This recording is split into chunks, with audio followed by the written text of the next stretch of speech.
السلام علیکم ناظرین، میں محمد اسلم حسین سیاست کی خبروں میں آپ سب کا استقبال کرتا ہوں۔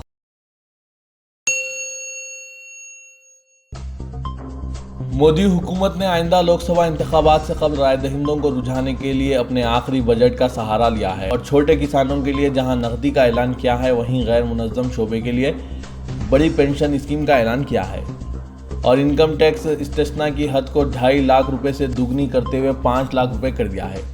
پارلیمنٹ میں عبوری بجٹ 2019-20 پیش کرتے ہوئے وزیر فائنانس پیوش گوئل نے کہا کہ چھوٹے کسانوں کو سالانہ 6,000 روپے کی نقد امداد فراہم کی جائے گی اور اس کے نتیجے میں سرکاری خزانے پر سالانہ 75,000 کروڑ روپے کا بوجھ عائد ہوگا۔ انہوں نے کہا کہ بحران کا شکار زرعی شعبے کو راحت پہنچانے کے لیے یہ اقدام کیا گیا ہے۔ علاوہ ازیں وزیر فائنانس نے بجٹ میں غیر منظم شعبے کے لیے میگا پینشن یوجنا کا اعلان کیا ہے، جس سے 10 کروڑ افراد کو فائدہ ہو سکتا ہے۔ پیوش گوئل نے کہا کہ ان مزدوروں کو ماہانہ 3,000 روپے کی پینشن فراہم کی جائے گی، تاہم اس کے لیے 60 سال عمر کی شرط رہے گی۔ مرکز کے عبوری بجٹ میں مسلمانوں کا استحصال کیا گیا ہے۔ مودی حکومت ایک طرف کسانوں اور متوسط طبقے کے لوگوں کو خوش کر رہی ہے تو دوسری طرف بجٹ میں مسلمانوں کی بہبود کا کوئی ذکر نہیں ہے۔ مولانا آزاد فاؤنڈیشن کے بجٹ میں بھی تخفیف کر دی ہے۔ اقلیتوں کی فلاح و بہبود کا دم بھرنے والی مودی حکومت نے آئندہ عام انتخابات کے لیے صرف مخصوص طبقات کو خوش کیا ہے۔ مودی حکومت نے 5 سال پہلے سب کا ساتھ سب کا وکاس کا نعرہ لگایا تھا، لیکن وہ مسلمانوں کے ساتھ انصاف کرنے میں ناکام رہی۔ وزیر فائنانس پیوش گوئل نے اقلیتوں کے لیے مختص بجٹ میں کوئی اضافہ نہیں کیا۔ مولانا آزاد ایجوکیشنل فاؤنڈیشن کا بجٹ 134 کروڑ روپے تھا، اسے گھٹا کر اب 81 کروڑ روپے کر دیا گیا ہے۔ مختار عباس کی وزارت اقلیتی امور کا بجٹ بھی نہیں بڑھایا گیا۔ 2019-20 میں بھی 4,700 کروڑ روپے کا بجٹ مختص کیا گیا ہے۔ وزیر فائنانس پیوش گوئل نے عبوری بجٹ پیش کرتے ہوئے کہا کہ گائے کے تحفظ کے لیے قومی گائے کمیشن قائم کیا جائے گا اور گائے کے دودھ کی پیداوار بڑھائی جائے گی۔ گائے سے متعلق قوانین کو سختی سے روبہ عمل لایا جائے گا اور گائے کے لیے فلاحی اسکیمات لائی جائیں گی۔ انہوں نے مرکزی زیر انتظام راشٹریہ گوکل مشن کے نام سے اسکیم کے لیے مختص کردہ رقم 301 کروڑ 50 لاکھ روپے کو بڑھا کر 750 کروڑ روپے کرنے کا اعلان کیا ہے۔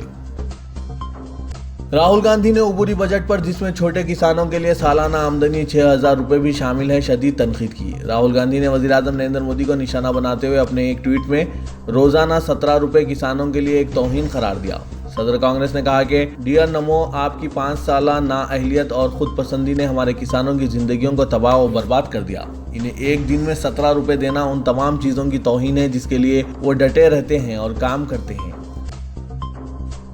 بہوجن سماج پارٹی کی صدر مایاوتی نے مرکز کی بھارتیہ جنتا پارٹی کے ذریعے لوک سبھا میں پیش کردہ عارضی بجٹ کو حقائق کے برعکس اور جملہ بازی والا بتاتے ہوئے کہا کہ ملک کی دولت صرف چند امیروں کے ہاتھوں میں چلی گئی ہے۔ محترمہ مایاوتی نے ایک بیان جاری کر کے کہا کہ بی جے پی کے گزشتہ 5 برسوں کی مدت میں ملک میں اقتصادی نابرابری بڑھ گئی ہے۔ رام مندر کے ایشو پر پورے ہندو سماج کو جھانسے میں رکھنے کی بھگوا تنظیموں کی کوششیں اب ناکام ثابت ہوتی جا رہی ہے۔ اب تک ان کے ہر وعدے پر اعتماد جتانے والے سادھو سنتوں کے صبر کا پیمانہ لبریز ہو رہا ہے، جس کی بانگی جمعے کو کمبھ میں دیکھی گئی، جب وشو ہندو پریشد کی دھرم سنسد کے دوران RSS سربراہ سے براہ راست ان دھرم گروؤں نے یہ سوال پوچھا کہ رام مندر کی تعمیر کب شروع ہوگی، پہلے یہ تاریخ بتائیں، پھر آپ کی تقریر سنی جائے گی۔ درجنوں مشتعل سادھو سنت مندر کب بنے گا بھگوت جی، مندر کب بنے گا بھگوت جی کے نعرے لگاتے رہے۔ حالات اس قدر بگڑ گئے کہ منتظمین اور دھرم گروؤں کے درمیان ہاتھا پائی اور نوک جھونک تک ہونے لگی۔ موہن بھگوت کو اپنی تقریر دوبارہ شروع کرنے کے لیے لمبا انتظار کرنا پڑا۔ ہندوستان کی آزادی کے بعد ملک میں سب سے زیادہ کانگریس پارٹی ہی اقتدار کی کرسی پر قابض رہی۔ اس کے دوران اقتدار میں سب سے زیادہ مسلمانوں کا نقصان ہوا۔ اس کے باوجود کانگریس نے دستور ہند میں مداخلت نہیں کی، لیکن فرقہ پرست طاقتوں نے اقتدار کی کرسی حاصل ہوتے ہی سب سے پہلے دستور ہند میں ہی مداخلت کرنے کی کوشش کی۔ اس نے کئی مواقع پر دستوروں میں تبدیلی کی بات کہی۔ ان حالات میں جمعیت العلماء کی سب سے بڑی ذمہ داری ہے کہ وہ ملک کے آئین اور دستور کو بچائے۔ جس دستور اور آئین نے تمام مذاہب کے لوگوں کو ان کے مطابق زندگی بسر کرنے کی اجازت دی ہے، جب دستور ہی نہیں رہے گا تو اپنے مذاہبی طریقے سے زندگی، مساجد اور مدرسے بھی برقرار نہیں رہیں گے۔ یہ باتیں آج مولانا ارشد مدنی نے راجدھانی کے سنی انٹر کالج میں ہونے والے ریاستی صدر کے انتخابی موقع پر کہی۔ بابری مسجد رام جنم بھومی معاملے میں اپنا چہرہ چمکانے اور خود کو ہندوؤں کی اصل خیرخواہ ثابت کرنے کے لیے سرگرم RSS اور VHP کو ملک کے سب سے بڑے شنکراچاریہ نے ڈانٹ لگائی ہے۔ ساتھ ہی BJP حکومت کو وارننگ بھی دی ہے کہ مندر معاملے سے کنارے رہیں کیونکہ مندر کی تعمیر مذہبی رہنما کریں گے، کوئی حکومت نہیں۔ ساتھ ہی VHP کے آج شروع ہوئی 2 روزہ دھرم سنسد پر سوال اٹھاتے ہوئے کہا ہے کہ اس تنظیم کو یہ اختیار ہی نہیں کہ اس طرح کا مذہبی پروگرام منعقد کرے۔ ہندو مہاسبھا کے ذریعے گاندھی جی کے 71ویں یوم شہادت پر ان کے پتلے پر گولی چلائے جانے کے ایک دن بعد کیرالہ کے سائبر واریر نے اس انتہا پسند تنظیم کی ویب سائٹ کو ہیک کر لیا ہے۔ گزشتہ روز ہندو مہاسبھا کی ویب سائٹ کو ہیک کرنے کے بعد اس پر کیرالہ سائبر واریر نے اپنا پیغام چھوڑا۔ اس ہیکنگ گروپ نے ہندو مہاسبھا کی ویب سائٹ پر مرد آباد بھی لکھا۔ کیرالہ سائبر واریر نے مہاسبھا کی ویب سائٹ پر اپنے پیغام میں مزید لکھا، گاندھی جی پوری دنیا میں سیدھے راستے اور اپنے ہر عمل میں عدم تشدد کا راستہ اختیار کرنے کے لیے لوگوں کے لیے باعث ترغیب رہے ہیں۔ اتر پردیش کے نائب وزیر اعلیٰ کیشو پرساد موریہ نے کہا کہ ایودھیا میں ہی شری رام کے مندر کی تعمیر ہوگی اور وہاں بابر کے نام کی ایک اینٹ بھی نہیں رکھی جائے گی۔ ملک کے مختلف حصوں میں پیر جما چکی زعفرانی دہشت گردی کتنا زیادہ مضبوط ہو چکی ہے، اس کا اندازہ جمعے کے روز نئی دہلی کے پریس کلب آف انڈیا میں ہوا، جس میں چوکیدار چور ہے فلم کے پوسٹر ریلیز کے منعقد کی جانے والی پریس کانفرنس میں شرپسندوں نے نہ صرف ہنگامہ آرائی ہی کی بلکہ کانفرنس کا بینر بھی پھاڑ ڈالا۔ ہنگامہ کرنے والوں کے حوصلے اتنے بلند تھے کہ وہ نہ صرف نعرے بازی بھی کر رہے تھے بلکہ صحافیوں سے بات کرنے کے لیے آئے فلم کے پروڈیوسر اور ڈائریکٹر شاداب چوہان اور معروف سماجی کارکن ڈاکٹر تسلیم رحمانی کے سامنے جا کر حملہ آور تک ہونے کی کوشش کرنے لگے۔ حالانکہ ان کے اس عمل میں وہاں موجود میڈیا کے لوگ آڑے آئے۔ تفصیلات کے مطابق mission education and establishment trust کے چیئرمین اور خود کو اس فلم کا پروڈیوسر اور ڈائریکٹر بتانے والے شاداب چوہان نے چوکیدار چور ہے کے عنوان سے تیار کی جانے والی فلم کا پوسٹر ریلیز کیا اور اس کو ریلیز کرنے کے لیے ایک پریس کانفرنس کا انعقاد کیا تھا۔ ان کا کہنا تھا کہ چونکہ ملک ہنگامی حالات سے دوچار ہے، مختلف قسم کی بدعنوانیاں روشنی میں آ رہی ہے جن کے تعلق سے ملک جاننا چاہتا ہے کہ ایسا کیوں ہو رہا ہے۔ معاملہ کسانوں کا ہو یا پھر خواتین کے استحصال سے لے کر رافیل ڈیل تک کا، ان سب کے پیچھے جو سچائی تھی وہ ملک کے سامنے آ چکی ہے اور اسی لیے ہم نے چوکیدار چور ہے فلم بنانے کا فیصلہ کیا ہے۔ BJP کی اتحادی سہیل دیو بہوجن سماج پارٹی کے سربراہ اور یوگی آدتیہ ناتھ کی کابینہ میں وزیر اوم پرکاش راج بھر نے متنبہ کیا ہے کہ BJP ملک بھر میں فساد کروا سکتی ہے۔ لوک سبھا انتخابات سے ٹھیک پہلے راج بھر کا یہ بیان BJP کے لیے مشکلات کھڑی کر سکتا ہے۔ امریکی صدر ڈونلڈ ٹرمپ نے میکسیکو سے متصل سرحد پر مجوزہ دیوار کی تعمیر کے معاملے پر ریپبلکن اور ڈیموکریٹس کے درمیان جاری بات چیت کو وقت ضائع قرار دیا ہے۔ ٹرمپ نے ایک بار پھر اشارہ دیا ہے کہ وہ ملک میں ایمرجنسی نافذ کر کے کانگریس کی منظوری کے بغیر ہی سرحد پر دیوار تعمیر کر سکتے ہیں۔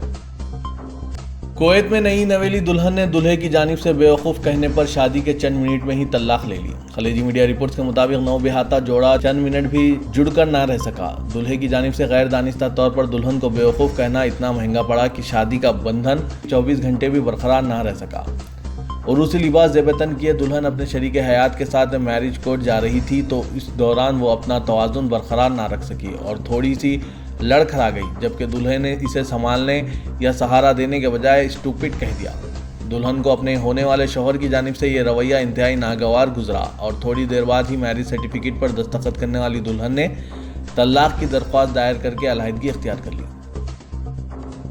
پاکستانی حکومت نے حج پر جانے والے عازمین حج کو دی جانے والی سبسڈی ختم کرنے کا فیصلہ کیا ہے۔ پاکستان میں سابق پاکستان مسلم لیگ حکومت کے وقت عازمین حج کو 45,000 روپے کی سبسڈی دی جاتی تھی۔ عمران خان حکومت نے جمعرات کو کابینہ میٹنگ میں حج اصول 2019 کو منظوری دیتے ہوئے حج سبسڈی ختم کرنے کا فیصلہ کیا۔ کل ہند صنعتی نمائش میں مہم آتش زدگی کے واقعے میں خاکستر ہونے والے اسٹالز کو دوبارہ تعمیر کرنے کا کام جنگی خطوط پر جاری ہے۔ نمائش میدان میں آج متاثرہ اسٹالز کے ملبے کی صفائی کے لیے کرینز، JCP اور بھاری تعداد میں مزدوروں کو لگایا گیا ہے۔ آگ لگنے کے واقعے میں جملہ 320 اسٹالز مکمل طور پر تباہ ہو گئے تھے، جس کے خلاف 130 متاثرین نے کل نمائش سوسائٹی کے دفتر پر زبردست احتجاج کیا تھا، جس کے نتیجے میں نمائش سوسائٹی کے ذمہ داران نے رات اور دن اسٹالز کی دوبارہ تعمیر کے لیے خصوصی ٹیمیں لگائی ہے۔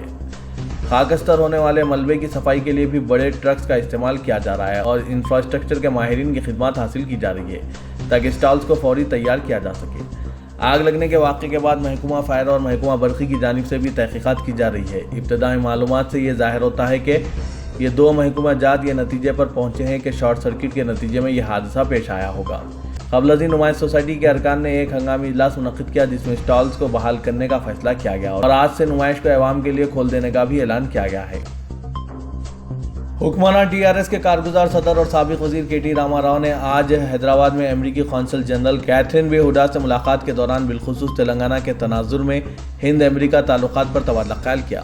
کے ٹی آر کے دفتر سے جاری اعلامیہ کے مطابق انہوں نے بشمول ان سینکڑوں ہندوستانی طلباء کا مسئلہ اٹھایا جو حال ہی میں امریکہ حکام کی طرف سے بے نقاب کردہ ویزا ریکٹ کے ہاتھوں دھوکہ دہی کے شکار ہونے کے بعد ہندوستان کو واپسی کا سامنا کر رہے ہیں۔ دھوکہ پے ٹو اسٹے ریکٹ چلاتے ہوئے سادہ لوہ طلباء کو امریکہ میں قیام کے لیے بھاری رقومات ادا کرنے کے لیے مجبور کر رہے تھے۔ چیف منسٹر کے چندر شیکھر راؤ کے فرزند کے ٹی راما راؤ نے امریکی خاتون ذمہ دار سے اپنے کیمپ آفس پہنچ کر ملاقات کی اور ان پریشان حال طلباء کو حکومت امریکہ کی طرف سے ممکنہ مدد کی فراہمی کی خواہش کی۔ سینئر کانگریس لیڈر و رکن قانون ساز کونسل محمد علی شبیر نے مودی حکومت کی طرف سے پیش کردہ مرکزی عبوری بجٹ کو پانی کا بلبلہ اور ہوائی غبارہ اور انتخابی بلف قرار دیا۔ انہوں نے کہا کہ پارلیمنٹ میں پیش کردہ عبوری بجٹ میں تعلیم یافتہ نوجوانوں کی ضروریات کو نظر انداز کر دیا گیا ہے۔ انکم ٹیکس چھوٹ اور وظیفے کے ذریعے صرف اوسط آمدنی والے طبقے اور غیر منظم شعبے پر توجہ مرکوز کی گئی ہے۔ کوکٹ پلی پولیس نے ہیرا گولڈ گروپ کی مینیجنگ ڈائریکٹر نوہیرا شیخ کو 5 دن کی پولیس تحویل میں لے لیا ہے۔ بتایا جاتا ہے کہ ایل بی نگر کورٹ کے سیشن جج نے نوہیرا شیخ کو 5 دن کی پولیس تحویل میں دینے کے احکامات جاری کیے، جس کے بعد کوکٹ پلی پولیس نے ہیرا گولڈ کے ایم ڈی کو اپنی تحویل میں لے لیا۔